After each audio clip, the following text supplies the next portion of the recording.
რა შეიცვლება 2015 წლიდან სოციალურად დაუცველთა ქულების მინიჭების სისტემაში. ამ თემაზე ამ წუთებში მსჯელობენ პარლამენტში, თუმცა უკვე ცნობილია, რომ სოციალური სტატუსის განსაზღვრისას ქულების რაოდენობაზე გავლენას ვეღარ მოახდენს.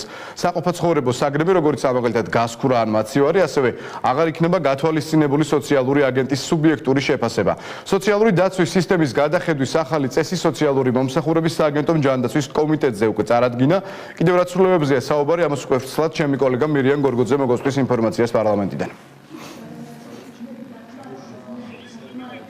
ახალი მეთოდოლოგიის მიხედვით სარეიტინგო ქულების განსაზღვრაში აღარ იქნება მნიშვნელოვანი სოციალური აგენტის სუბიექტური აზრი და ასევე საყოფაცხოვრებო ტექნიკის ფლობის შემთხვევაში სიღარიბის ზღვარს ქვემოთ მყოფი ოჯახებს სოციალური ფულადი დახმარება აღარ მოეხსნებათ, თუმცა ერთ-ერთი მთავარი სიახლე, რაც დღეს ჯანდაცვის კომიტეტზე გახდა ცნობილი, არის შემდეგი, რომ სარეიტინგო ქულების მინიჭების კლასიფიკაცია და სტრუქტურა მთლიანად იცვლება, თუ კი აქამდე არსებობდა ერთი ზედაზღვარი და ეს იყო 57000 ქულა, რომლის მინიჭების შემთხვევაში ოჯახს სოციალური დახმარება ენიჭებოდა, ამ შემთხვევაში ზედაზღვარი 30000 ქულით განისაზღვრება და მისი მინიჭების შემთხვევაში ოჯახს 60 ლარი ექნება დამატებით ფინანსური დახმარება, თუმცა ასევე იარსებებს სხვა დონეებიც 47000, 60000, 65000 და 100000 შესაბამისად საუბარი არის, ასე ვთქვათ, 5 დონეზე, რომლის მინიჭების შემთხვევაში ფულადი დახმარება შემდეგნაირად რიგითობის მიხედვით ასე გადანაწილდება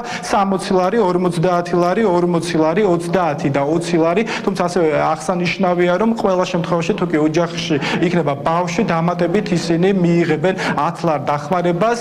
სარეიტინგო ქულების მინიჭების ახალი მეთოდოლოგიის შესახებ აქვს სწორედ კითხვები ნაციონალური მოძრაობის წარმომადგენელ სურაჯ აბერაშვილს, რომელიც დღეს კომიტეტის განხილვაში იღებდა მონაწილეობას. მისი განცხადებით ახალი სტრუქტურა პირიქით შეამცირებს იმ ოჯახთა რაოდენობას, რომლებიც სოციალურ დახმარებას მიიღებენ, თუმცა მის მოსაზრებას სოციალური მოსახურების სააგენტოს წარმომადგენლები არ ეთანხმებიან. ჯანდაცვის სამინისტრო გვეუბნება, რომ იგივე თანხით თითქოს და დაეხმარება უფრო მეტ ოჯახს.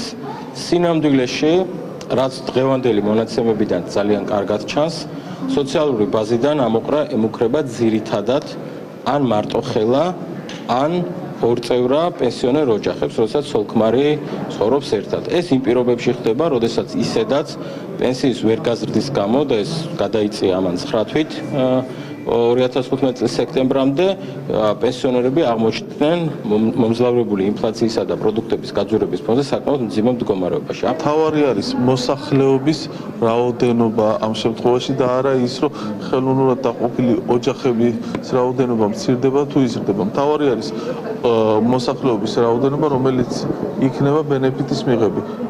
ამ შემთხვევაში მოსახლეობის რაოდენობა დაახლოებით 40000-ით, წინასწარი სტატისტიკური გათვლებია ეს ყველაფერი, დაახლოებით 40000-ით იზრდება ბავშვის ბენეფიტის გარეშე და ბავშვის ბენეფიტით თითქმის ორმაგდება. შიდა გადანაწილება მოხდება, ანუ მეტ დახმარებას სახელმწიფოს მხრიდან მიიღებენ ის პირები, სოციალურად დაუცველები, რომელსაც მეტად საჭიროებენ, ანუ რაც დაბალი ექნება მათ შეფასებითი ქულათა რაოდენობა მეტ დახმარებას მიიღებენ. საერთო რაოდენობა სავარაუდოდ 420,000-დან გაიზრდება 460,000-მდე, ანუ საერთო რაოდენობა გაიზრდება სოციალურად დაუცველთა სტატუსის მატარებელი პირებისა. სოციალურად დაუცველთა ოჯახებისთვის სარეიტინგო ქულების მინიჭების ახალი წესი ძალაში 2015 წლის იანვრიდან შევა. მირიან გორგოძე გვაწვდიდა ინფორმაციას, რაც შეეხება